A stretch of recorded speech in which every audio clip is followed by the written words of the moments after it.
প্রায় 1 বছর পর আবার চুল কাটাইতে আসলাম।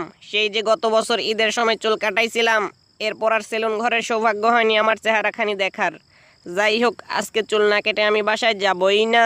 ও মা, এখানে দেখি আবার ম্যাগাজিনও দেয়া আছে, একটু পইরে দেখি, কারণ আমি আবার ফাউ জিনিস কখনো মিস করি না।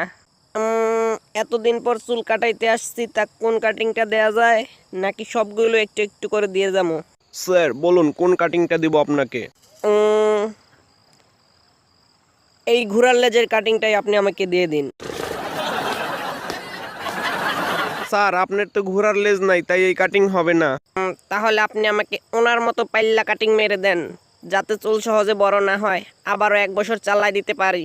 স্যার আপনি কিন্তু পাল্লা কাটিং না মাইরা নাইরা কাটিং মাইরা যেতে পারতেন, তাহলে চুল আরো বেশি দেরিতে বড় হইতো। না থাক, ওইটা আবার সামনের বছর আমার মনে। মাথাটা এভাবে সোজা রাখুন স্যার।